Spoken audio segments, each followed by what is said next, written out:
नमस्कार. लक्षवेधीमध्ये आपल्या सगळ्यांचं स्वागत. मी प्रसाद काथे. ओबीसी आरक्षणाच्या निमित्तानं अख्खा महाराष्ट्र ढवळून निघालेला आहे. एका बाजूला मवियाची भूमिका आहे, दुसऱ्या बाजूला भाजपाची भूमिका आहे आणि या सगळ्यामध्ये राजकीय आरक्षणाच्या निमित्तानं आपण फसवले गेलो आहोत का असा ओबीसी समाजाला पडलेला प्रश्न आहे. ओबीसी समाजाच्या राजकीय आरक्षणाच्या निमित्तानं 4 मार्च 2021 रोजी सर्वोच्च न्यायालयानं दिलेल्या आदेशाच्या नंतरही अद्याप सर्वोच्च न्यायालयानं दिलेल्या आदेशावर कसलीही अंमलबजावणी राज्यातल्या सत्ताधारी पक्षानं केली नाही. प्रकरण हळूहळू गळ्याशी येतंय असं लक्षात आल्याच्या नंतर राज्यातल्या मविया सरकारमधल्या ओबीसी मंत्र्यांनी थेट केंद्र सरकारवर जबाबदारी टाकायला सुरुवात केली. एम्पिरिकल डेटा अर्थात ओबीसींच्या मतदारसंघनिहाय जातविषयक माहितीचा मागासलेपणाचा तपशील हा राज्य सरकारला एका समर्पित आयोगाच्या निर्मितीच्या माध्यमातून गोळा करायचा होता. ते काम अद्याप राज्यांनी केलेलं नाही. दुसऱ्या बाजूला राज्य सरकारनं निवडणुका ओबीसी आरक्षणासहच होतील अशी भूमिका घेतली होती, मात्र प्रत्यक्षात तसं होत नाहीये. ज्या ठिकाणी ओबीसी आरक्षण मर्यादेच्या बाहेर होतं त्यामुळे ज्या निवडणुका रद्द झाल्या होत्या तिथल्या आता पोटनिवडणुका घोषित झाल्या आहेत. आता तिथे खुल्या वर्गाच्याच निवडणुकांमध्ये प्रतिनिधित्वाला संधी असेल. पर्यायानं अशा जवळपास 200 जागांवरचं ओबीसी आरक्षण संपुष्टात आलंय. राज्य सरकारला याचा जाब विचारला असता ते केंद्राकडे बोट दाखवतायत. विरोधकांनी या मुद्द्यावरून राज्य सरकारला घेरण्याची तयारी सुरू केली आहे. हे सगळं घडत असताना राज्यातले ओबीसी समाजाचं प्रतिनिधित्व करणारे मंत्री काय करत होते हा प्रश्न अतिशय थेटपणे समाजातूनच विचारला जातोय. आणि म्हणून आजच्या लक्षवेधीमध्ये आपण प्रश्न उपस्थित करतो आहोत की ओबीसींचं आरक्षण हे नेत्यांनीच संपवलं का?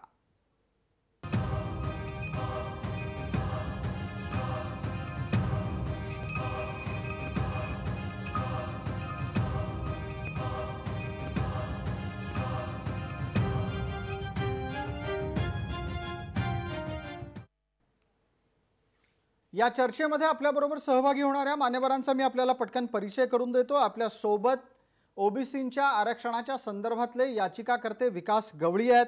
त्याचबरोबर आपल्या सोबत राष्ट्रवादी काँग्रेस ओबीसी सेलचे अध्यक्ष दुनेश्वर पेठे आहेत. आपल्यासोबत भारतीय जनता पार्टीचे प्रवक्ता भालचंद्र शिरसाट आहेत. सर्व मान्यवरांचं आपण चर्चेमध्ये या स्वागत करूयात. माझा पहिला आणि थेट प्रश्न आत्ताच्या घडीला विकास गवळी यांना आहे. विकास गवळी, आपण याचिकाकर्ता या नात्यानं ओबीसींच्या आरक्षणाच्या निमित्तानं लढलेली लढाई एका वळणावर येऊन थांबली आणि त्यानंतर जे काही सर्वोच्च न्यायालयानं केलं ते समोर आहे. सर्वोच्च न्यायालयानं दिलेल्या आदेशाची अंमलबजावणी राज्यात का झाली नसावी?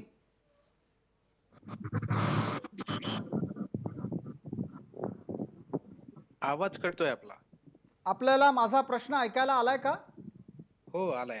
जी, उत्तर सुरू करा सर. आपण सर्वप्रथम जय महाराष्ट्राला मी मनापासून धन्यवाद देतो की आज ज्या जिल्हा परिषदांच्या ओबीसी शिवाय निवडणुका घोषित झालेल्या आहेत त्या मुद्द्यावर आपण अतिशय महत्वाचा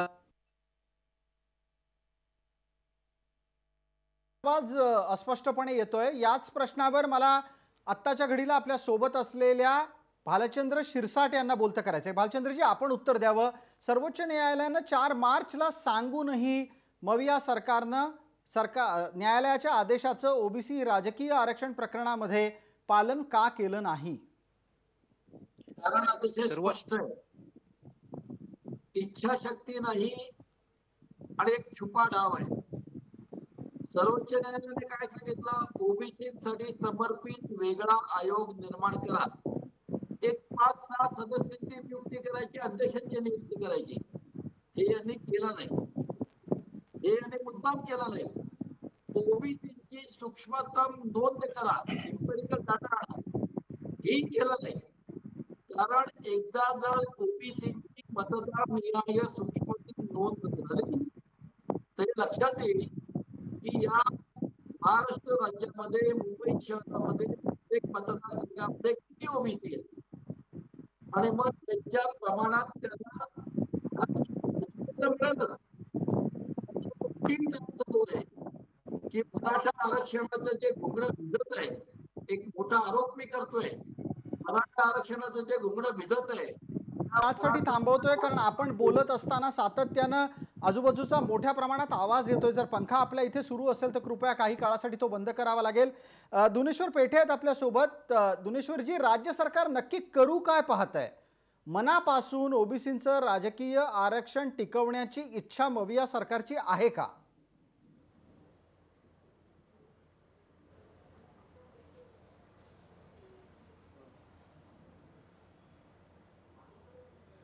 पेठेजी, माझा आवाज आलाय आपल्याला? दुनेश्वर पेठेजी, माझा आवाज आलाय का आपल्याला?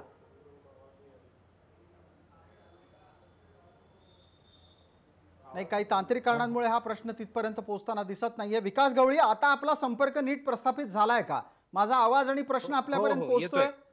आवाज येतोय आपला मला. जी, आपणही आपल्या आजूबाजूला असलेले सगळे आवाज बंद करा आणि मी जो प्रश्न मगाशी विचारला होता त्याचंही उत्तर अपेक्षित करतो आणि आत्ताही आपल्यासाठी हा प्रश्न उपस्थित करतो की मविया सरकारला ओबीसींचं राजकीय आरक्षण टिकवायचं आहे की नाही? सर्वप्रथम मी आपणास मागचा जो प्रश्न होता त्यावर बोलू इच्छितो की राज्य सरकारला केंद्र सूचीमधला जो विषय जनगणनेचा, थोडक्यात ओबीसीची एकूण लोकसंख्येमधील टक्केवारी ठरवण्याचा अतिशय चांगली संधी या सर्वोच्च न्यायालयाच्या 4 मार्च 2021च्या निकालानं उपलब्ध करून दिलेली आहे. राज्य शासनानं या संधीचं सोनं करायचं सोडून दिलं आणि त्या निकालाला सर्वोच्च न्यायालयामध्ये पुनर्विचार याचिका दाखल करणं, विरोधकांवर आरोप करणं, विरोधकांकडनं सत्ताधाऱ्यांवर आरोप करणं, ह्या सगळ्या ह्याच्यामध्ये ओबीसीचं खूप मोठं आतापर्यंत झालेलं नुकसान भरून काढण्याची ही संधी असते. देखील ही संधी सध्याच्या परिस्थितीमध्ये सरकार नाही, काही तांत्रिक कारणांमुळे विकास गवळी आज सातत्यानं आपला संपर्क बाधित होतोय. मी विनंती करेन की तुम्ही येणारे फोन थोडा वेळ बंद करावेत, नाहीतर आपल्याशी चर्चा नाही करता येणार आज. दुनेश्वर पेठे, माझा आवाज आपल्याला येतोय का? मगाशी पण मी आपल्याला प्रश्न विचारला होता. जी जी जी, नमस्कार. मी आपल्याला थेट परत एकदा तो प्रश्न समोर आणू इच्छितो की काय कारण आहे की मवियाच्या कार्यकाळामध्ये ओबीसींचं राजकीय आरक्षण इतक्या सहज जाऊ दिलं जात आहे असं चित्र निर्माण होत आहे?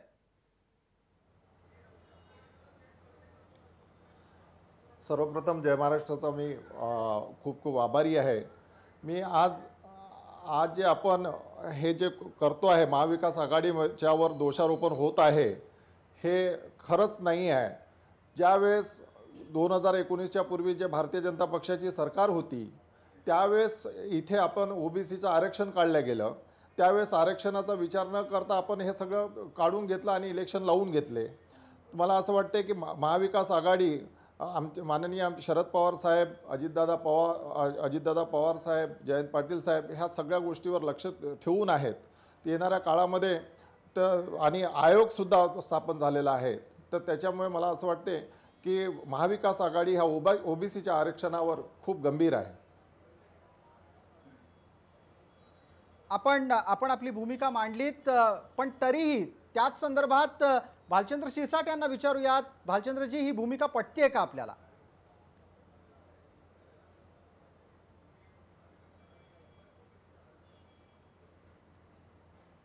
भालचंद्र शिरसाट, आपल्याला माझा आवाज येतोय?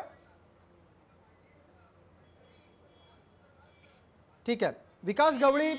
विकास गवळी, आपल्याला आवाज येत असेल तर आपण आपलं उत्तर मगाशी जे अर्धवट राहिलं ते द्यावं. पण आत्ताच्या घडीला काय करायला हवं आणि काय कोण काय करत नाहीये त्यावरही बोलावं. राज्य सरकारनं सर्वप्रथम ही जी सर्वोच्च न्यायालयाच्या निकालानुसार त्यांना जी संधी मिळालेली आहे, या संधीचं सोनं करून ओबीसीची सूक्ष्मतम ज्याच्यामध्ये आजच्या सर्वोच्च न्यायालयाच्या निकालानुसार एक अतिशय चांगली संधी त्यांना मिळालेली आहे. त्या संधीचं सोनं करून ओबीसीचं एकूण लोकसंख्ये प्रमाण जर यांनी मिळवलं आणि ह्या माध्यमातून त्यांनी ओबीसीची इम्पेरिकल डेटाच्या माध्यमातून आकडेवारी समोर आणली आणि लोकसंख्येच्या प्रमाणात आरक्षण द्यायचा जर त्यांनी प्रयत्न केला तर निश्चितपणानं यामध्ये ओबीसींना न्याय देण्याची संधी जी मिळालेली आहे त्या संधीचं सोनं या ठिकाणी होऊ शकते. परंतु सध्याच्या परिस्थितीमध्ये आयोगाचं सुद्धा नेमणूक या सरकारच्या माध्यमातून झालेली नाही. तर इम्पेरिकल डेटा आणि त्याच्यानंतर ज्या काही पुढच्या तत्सम गोष्टी आहेत ह्या तर फार दूर राहिल्या. त्यामुळं माझी विरोधी पक्षासहित सत्ताधाऱ्यांना सुद्धा आणि त्यामधल्या ओबीसी नेत्यांना सुद्धा विनंती आहे की एकमेकांवर आरोप करण्यापेक्षा ओबीसींचं खरंच जर तुम्हाला भलं करण्याची मानसिकता असेल किंवा इच्छा असेल तर आपणास जी संधी मिळालेली आहे त्या संधीच्या माध्यमातून आपण एक त्वरित आयोग गठीत करावा आणि आयोगाचं गठन झाल्याच्या नंतर जास्तीत जास्त एका महिन्यामध्ये इम्पिरिकल डेटाची ठीक आहे विकास गवळी, आपण हा मुद्दा उपस्थित करता आहात की अद्याप आयोगाची नेमणूक झालेली नाही. दुनेश्वर पेठे, आपल्याकडे याचं उत्तर असेल. काय कारणं घडली की न्यायालयाच्या आदेशानंतर आत्तापर्यंत साधा समर्पित आयोगही गठीत होऊ शकला नाही आणि त्याचमुळे ओबीसींचा एम्पिरिकल डेटा, सूक्ष्मतम नोंद मतदारसंघनिहाय सुद्धा गोळा झालेली नाहीये? महाविकास आघाडीने आयोग गठीत करण्याची सगळी तयारी दर्शवलेली आहे आणि हा आयोग काही दिवसातच तो होऊनही जाईल. मला वाटते काही याच्यापूर्वी त्याच्या प्रक्रियेमध्ये आहे आणि येणाऱ्या काळातच ते आपला गठीत होऊन जाईल. जे आपण बोलत राहा, सातत्याने आपण बोलत राहा, आपलं म्हणणं मध्ये थांबवू नका. जी, हा जो ओबीसीचा आरक्षणाचा विषय आहे, महाविकास आघाडी अतिशय गंभीर आहे ह्या विषयामध्ये आणि येणाऱ्या काही दिवसातच माननीय शरद पवार साहेब, माननीय अजितदादा हा विषय जरी सुप्रीम कोर्टातून हा जरी फेल झाला असेल पण येणाऱ्या काळामध्ये आम्ही तो एक ओबीसीचं आरक्षण म्हणजे सगळ्यांना देण्याचं तो हे केलेलं आहे, तर ते होऊनच जाईल. आहात दुनेश्वर पेठे की हे होईल, हे करायला हवं, पण हे अद्याप झालेलं नाही. भालचंद्र शिरसाट, याचं उत्तर सापडतंय आपल्याला? इच्छाशक्तीचा अभाव की काही राजकीय कंपल्शन्स आहेत? न्यायालयाचा निर्णय आला पण त्याआधी सातत्याने 7-8 सुनावण्या झाल्या. सर्व सुनावण्यामध्ये फक्त पुढची डेट मागवणं एवढं एकच काम या निष्क्रिय सरकारने केलेलं आहे. आणि या नाकर्ते सरकारने गेल्या 3 महिन्यात एक आयोगाची स्थापना नाही केली. आणि होईलच काय? न्यायमूर्ती निरगुडे यांच्या अध्यक्षतेखाली जो मागासवर्ग आयोग आहे त्यांची बैठक मंत्रालयात ओबीसी मंत्री विजय वडेट्टीवार यांनी बोलवली. निरगुडेने स्पष्ट सांगितलं, मी अध्यक्ष आहे, मंत्र्यांच्या दालनात बैठक होऊ शकत नाही, माझ्या बैठकीला मंत्री हजर होऊ शकत नाही, मी स्वायत्त प्राधिकरण आहे. अशी ही 4 वाजे करताना आज जर ओबीसीची सूक्ष्मतम नोंद झाली, याला जास्तीत जास्त 1 महिना 2 महिने लागतील, तर यांचं पितळ उघडं पडेल. आणि मराठा आरक्षण ओबीसी मध्ये घुसवण्याचा जो त्यांचा छुपा डाव आहे, मराठ्यांना स्वतंत्र आरक्षण न देता ओबीसीच्या आरक्षणात घुसवायचं, मग त्यावेळेला काय होईल की ओबीसीची नोंद झालेली असेल, ओबीसीचं पर्सेंटेज मतदान पुढे आलं असेल तर हे करता येणार नाही. आणि म्हणून मराठ्यांच्या तोंडाला पाना फुसणं, ओबीसीच्या तोंडाला पाना फुसणं, समर्पित आयोग रचना करणं, सूक्ष्मतम नोंद करणं आणि 4 दिवस सरकार आजचा दिवस चाल ढकल करत केंद्राला दोष देणं. भालचंद्र शिरसाट, आपण अत्यंत गंभीर आरोप करता आहात या निमित्तानं आणि हा यासाठी गांभीर्यानं घेण्याची गरज आहे कारण प्राप्त परिस्थितीमध्ये मराठ्यांना ओबीसी अंतर्गत आरक्षण देण्यासाठी ओबीसीचं आरक्षण थांबवलं गेलंय असं सुचवायचंय आपल्याला? इतक्या मोठ्या प्रमाणातला राजकीय डावपेचाचा भाग असू शकतो का आत्ताच्या घडीला? माझा हा स्पष्ट आरोप आहे, ज्या मराठा नेत्यांनी महाविकास आघाडीत राहून इतके वर्ष 1981 पासून मराठ्यांच्या आरक्षणाच्या बाबतीत काही केलं नाही, त्यांच्या नाकर्तेपणाने मराठा समाजाच्या तोंडाला पानं फुसली. आता याचिका वगैरे सगळं हे झूट आहे. आणि मग मराठ्यांना काहीच इलाज नाही म्हणून ओबीसी मध्येच आरक्षण द्यायचं. आणि मग ओबीसी किती याची नोंद असेल आणि ओबीसीचं प्रमाण जर उघड झालं तर हे करता येणार नाही. हा एक छुपा डाव आहे. आणि हा डाव ठीक आहे, भालचंद्र शिरसाट आपली भूमिका पोहोचली. याच्यावर दुनेश्वर पेठे यांचं उत्तर घेऊयात. इतक्या मोठ्या प्रमाणामध्ये राजकीय रचना आणि राजकीय डावपेच होत आहेत का? अगदी बरोबर आहे, अगदी होतात. याच्यात भाजप सगळं राजकारण करत आहे.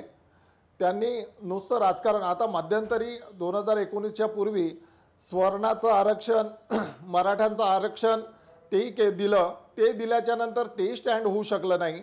आणि त्या स्टँड होण्याचं कारण काय? नेमकं यांनी इलेक्शनच्या तोंडावर हे सगळे आरक्षण आणणे आणि आरक्षण ते स्टँड होऊ न देणे हा मुख्य भाजपचा हा डाव राहिलेलाच आहे. नाही, पण दुनेश्वर पेठे आपण जे सांगताय तो मुद्दा अतिशय वेगळा आहे. आता ताज्या घडामोडींमध्ये जो आक्षेप भालचंद्र शिरसाट यांनी नोंदवलाय त्यावर बोला. मराठ्यांना ओबीसी मध्ये समाविष्ट करायचं आहे म्हणून ओबीसी समाजाची जनगणनाच होऊ द्यायची नाही असा डाव आपल्याला मान्य आहे? असा बिलकुल नाही आहे. त्याच्यात मराठ्यांना ओबीसी मध्ये टाकायचा हा काही डाव नाही आहे.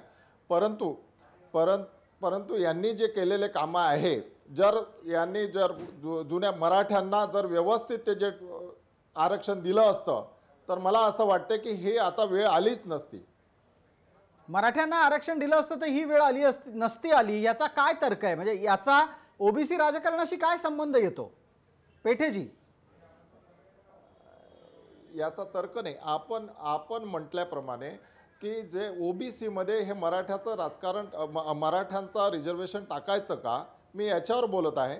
की जर मराठ्यांना वेगळं दिलं, स्वर्णांना वेगळं दिलं आणि याच्यात आज ह्या ओबीसीचा आरक्षणाचा विषय जो आला हा गंभीर आणि फक्त राजकारणाचा डाव आहे. येणाऱ्या काळामध्ये हे नेहमीच भाजप निवडणुका बघून आणि राजकारणच करत असते. यावर आपण एकदा आपल्या सोबत असलेले याचिकाकर्ते विकास गवळी यांची प्रतिक्रिया घेऊयात. विकासजी, हे तर्क पटणारे आहेत का? यांचे व्यक्तिगत मत आहेत, ह्याच्याबद्दल मी काही जास्त बोलू शकणार नाही. परंतु भालचंद्रनी आता एक जो मुद्दा या ठिकाणी नमूद केला होता की ह्या प्रक्रियेमध्ये आयोगाची निर्मिती करण्यामध्ये जो काही दिरंगाई झाली किंवा आयोग अद्याप नेमला गेला नाही आणि आयोग नेमत असताना त्यांनी मीडियाला आणि संपूर्ण ओबीसी समाजाला आणि महाराष्ट्राला एक अतिशय दिशाभूल करण्याचा या सगळ्या प्रक्रियेमध्ये विषय समोर आलेला आहे. की सर्वोच्च न्यायालयाचा निकाल तर 4 मार्च 2021 ला लागला आणि त्या निकालामध्ये अतिशय स्पष्टपणाने नमूद केलेलं आहे की एक स्वतंत्र डेडिकेटेड म्हणजे स्वतंत्र ज्याचं समर्पण ते फक्त ओबीसी आरक्षणासाठी असलं पाहिजे. स्वतंत्र समर्पित आयोग ज्याला आपण म्हणू. आताच्या घडीला विकास गवळी, आपण जे अपेक्षित सांगता आहात ते काय झालं नसावं, यामागे मराठा आरक्षणाला ओबीसीत ऍडजस्ट करण्याच्या संदर्भातली छुपी एखादी रणनीती असावी का? त्यावर मला काही जास्त बोलता येणार नाही. त्याचं कारण असं की या सगळ्या प्रक्रियेमध्ये मी शासनाच्या कुठे नाहीये. मी जे काही करतोय ते फक्त ओबीसीसाठी करतोय आणि ओबीसींना त्यांच्या हक्काचं आरक्षण लोकसंख्येच्या प्रमाणात मिळवून देण्यासाठी माझी ही लढाई चालू आहे. मग विकास गवळी, एक आक्षेप असाही उपस्थित होतो की आपल्या याचिकेमुळे आरक्षण गेलं, यावर आपलं काय म्हणणं आहे?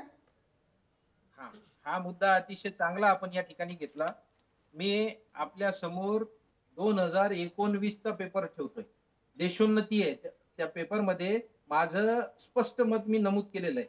या पेपरमध्ये मी माझं अतिशय स्पष्टपणाने नमूद केलं की मला जिल्हा परिषदेच्या निवडणुकीच्या लढाईपेक्षा सामाजिक लढाई महत्वाची आणि या लढाईच्या माध्यमातून ओबीसींना लोकसंख्येच्या प्रमाणात आरक्षण मिळवून देण्यासाठी मी हे सगळं करतोय.